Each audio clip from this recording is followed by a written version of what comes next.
Hello everyone and welcome back to our channel. Today it's a bit of a how-to video, I guess, if I can refer it to that way.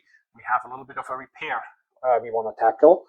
You may guess it, as I'm standing in the kitchen, it has something to do with something in the kitchen. So the repair we try to tackle today has to do with our kitchen faucet. As you can see it right here, it's a Pfister. I'm not sure if I pronounced this correctly or not, but I will put the name in the description in my text boxes at the bottom of the video as well, just in case with my accent things are not exactly the way they are supposed to be said. The problem with this is it's about 4 years old, nothing really majorly wrong, but after 4 years it has a pull-out hose here, and the pull-out hose, you see the blue duct tape here, started to spring a leak and slowly spray all over the place. Now, you can no longer buy them already, as they have a normal life expectancy. Every 2-3 years, these faucets appear to change. It's a one-handled one, hot, cold, turn it on and off, and the other way is just for a water filter as well. The water filters are under the sink here. So the plan is, after doing some research, to replace the hose. The faucet alone is probably $400 or $500, and the hose you can get for about $50 if you can find one. How would you go about something like that? Well, first of all, I had to track down what the name is again, what the model is, went online, did some internet search. And by doing that, I found the model and an actual parts breakdown. Based on the parts breakdown, I could find the hose, and that hose has a part number. So I had some information on hand to do a bit more an in-depth research where I may be able to buy this. I struggled a little bit at the beginning because it says discontinued, no longer available. However, make a long story short, I found a company out of Chicago. It's called the Chicago Faucet Shop. Placed an order, took about 2 weeks to come across the international border, arrived by courier, and the box is here. So we'll try to tackle this repair. Now, before we start taking everything apart, I call it a little bit words of wisdom. I received the box. I haven't opened the box yet. For all intents and purposes, as long as I did my homework right, I should have received the correct part, and assuming the correct part was packed as well. However, do yourself a bit of a favor. Couple things.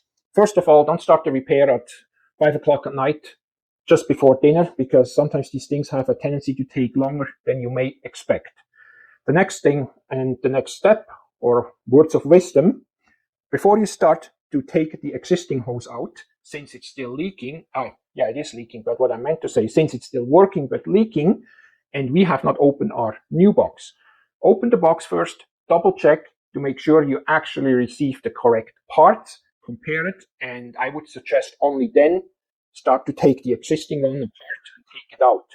There's nothing more maddening than taking everything apart, open the box, and you have a little bit of a surprise. Guess what? Oops. I have an error, I ordered the wrong part, or the wrong part was shipped, or whatever the case may be. So do yourself a favor, check first what you got, make sure it's the right part before you start taking things apart. Now, with that all being said, we're gonna tackle this project. We'll show you the unpacking kind of tools, what are needed. But one of the first steps to take is empty everything you have under the kitchen sink. And if your household is a little bit like ours, we literally have just about everything except the kitchen sink under the kitchen sink, from cleaners to soaps to whatever all there is. So we'll start with this. So give me a minute here, we'll get this all ready, and I'll be right back. Here we are. Let's open the box first and see what we actually got here. I hope I did my homework right and got the right part. Well, so far so good. It looks black. Is that instructions? No, it's just kind of the invoice that comes with it. And here we have the actual hose. So we do a quick comparison. What you want to really check for, to me, I think it looks fine, but I have to check underneath as well. So I'll just show you the top real quick. So that's the culprit here. I just unpacked the hose. Well, first thing, it's black and black, so that's a good start. Anyways, what do you want to check for, all joking aside? This has some plastic thread on here, so you got to be careful. And to me, it looks like exactly the same on top here. That just will end screw from the shower head, and then this part will go back in again. You feed it down the inside of the existing faucet. Now, the other thing you want to check the other end, of course, as well, to make sure that fits as well. But for that, we first need to empty then the sink. But that's what I mean by double check first. So you have a fairly high confidence level that, and you are fairly confident that this hose is actually going to work before you take something apart. So now we are about ready to get this project started. Tools, you don't need that many tools. I mean, I have a whole tool pouch, but what I'm guessing right now, what you do need is a flashlight or two for some extra lighting under the sink. You have a channel lock here, the new hose, and then of course a little bit of a bucket because you will have some water in the hose when you move it out. And then here, a little bit of a rag or paper towel, whatever works for you, so you can soak up and clean up the mess that it may leave. Now we are under the sink. As you can see, here are the water filters I mentioned before with a hose running off, but that's not what we have to be concerned of. What we are worrying about, and I'm trying to capture this as good as I can, is this black hose here. If you see it back here, this one that comes down, goes through the faucet. You see the counterweight, sorry for the jiggling around here, but here you see the counterweight that pulls the hose back down again if you pull it out on the top.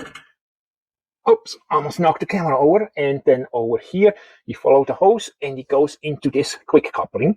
And there is just a button to press in the back and you can unsnap this hose and click the new one in. Now, what I would suggest is, or highly suggest, although we are not going to open really the actual water supply, but you see a shut-off valve here and the other one, you see back there, there's a carburetor plug as well. But I would recommend, just as a precaution, you're going to turn off these valves. There we go. It's a quarter turn in our case. Maybe you have different ones, older ones that have a little bit of a valve arm still or a little wheel on it to turn. But just in case something goes sideways on us or we break something unexpectedly, let's be safe and secure and turn off these valves. Now we are laying under the sink. Hopefully you can see it. So that's that hose again we talked about. And it goes into kind of a quick connect here. I'll turn this a bit. Hopefully it's somewhat in focus as space is limited. But there's the green button here. My understanding is now you push on this and you can unsnap the hose from the bottom here. You just pull it out at that point. Now here you want to have your little bucket and a rag, as you will have a little bit of water coming out of this. So let's give this a whirl. I'm not sure if I can record this, but I'll try. So let's see. Okay, let's see if we can disconnect this. So we have our little channel locks here. We're just going to hang on, hold the top, and then in essence the bottom. We are just able to just unscrew this, just like that. There we go. We'll put this aside put it over here for the next use. Here we go. That looks exactly how we have it and what we have. So that's solved here. Now we go underneath, because we cannot push or pull it out this way. We have to pull it out from this end then. But we gotta go and loosen it up on the other side. Let's try that. Hopefully you can see this a little bit. It's a bit an awkward place to do so. We're going to push on this valve again, or on this green button. Here we go. And that allows us to disconnect it right from the top hose here.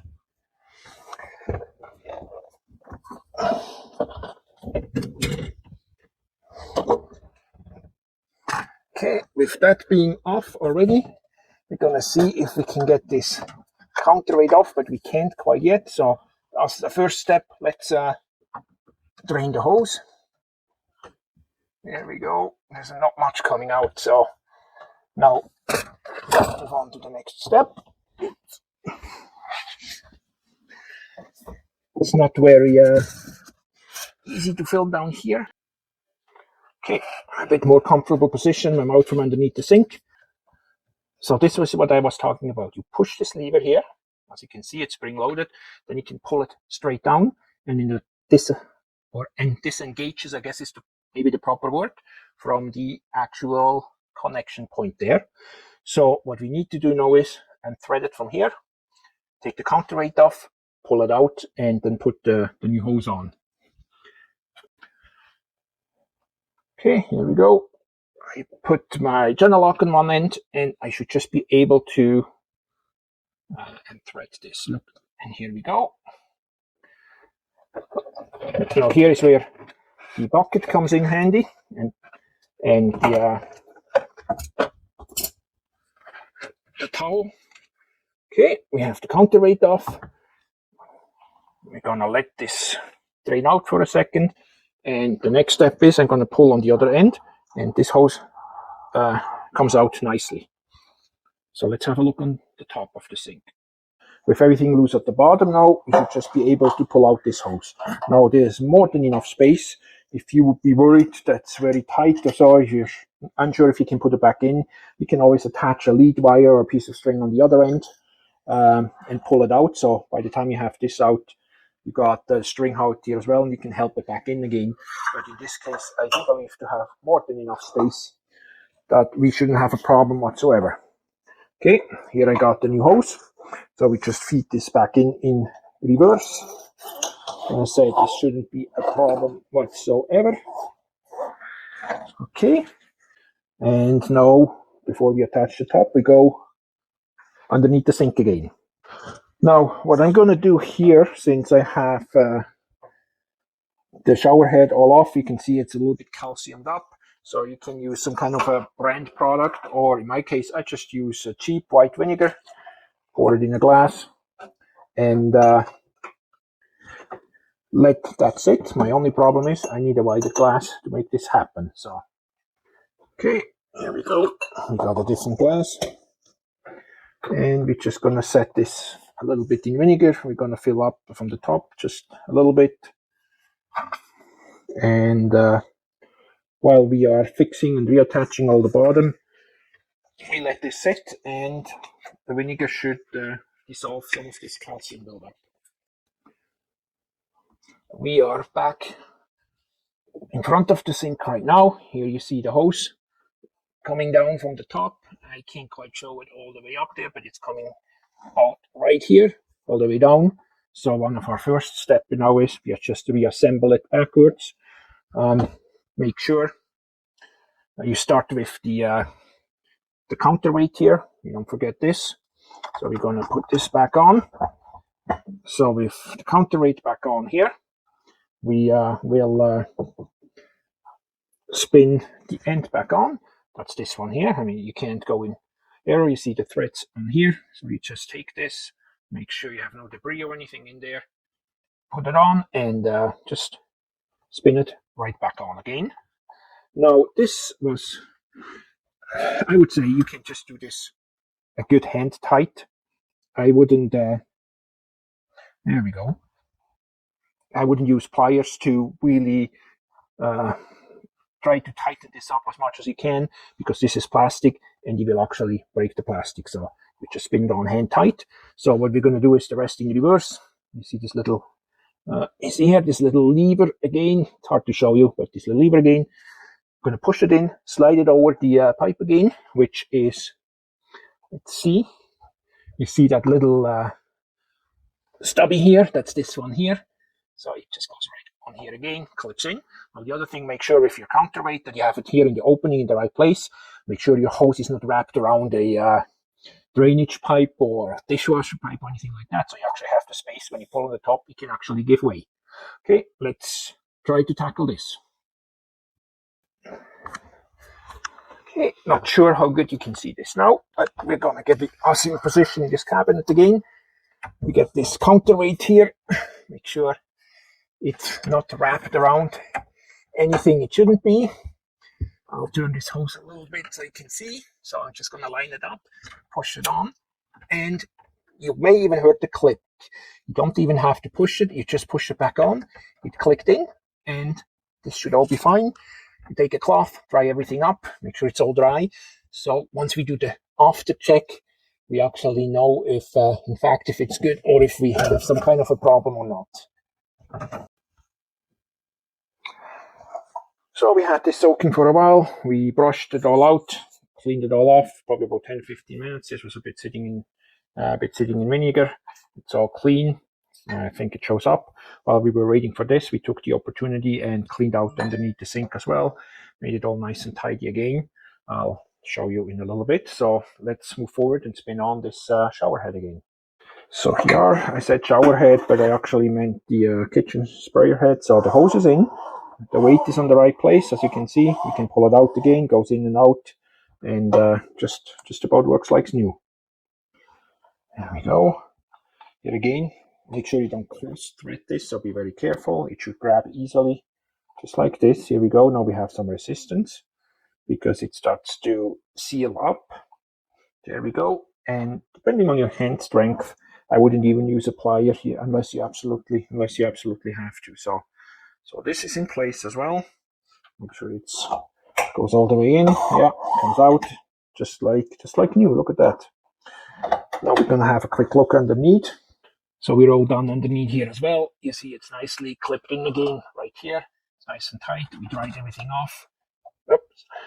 Hit the camera. Anyways, dried everything nicely off. It's all good. So double check everything, make sure it's fine. And when you're happy with the result, then go back and open up your valves again here. Let's see if I can show this. There we go. And then the other one further back as well. The valves are open, so we're going to turn on the water again. Just do it very slow because we have some air in the system now. So just do it very slowly so it doesn't spray all over. You hear the sound. Here we go. So that's good. Let's try the sprayer. There we go. That works as well. Filtering water. We are good too. Let's turn it on. There is no leakage anywhere here. All good. Okay, so we're all good on the top. Then the next step you want to do is you want to double check underneath to make sure it's fine as well. Okay, let's see down here. Yeah, it looks all good. It's all nice and dry. It's good. We successfully changed a hose on our kitchen faucet. This concludes the repair of our kitchen faucet here with replacing that hose. I'm not a plumber by trade by any means. Just a couple disclaimers as well. We are not sponsored by any of the brands you've seen here. From the faucet to some of the tools, you may have seen some names. However, I want to say thanks to the Chicago Faucet Shop for being able to sell us this hose and ship it relatively quick. So we could turn a $400 repair into about a $50 repair by just replacing the hose. It's something that's doable, but again, you do this all at your own risk.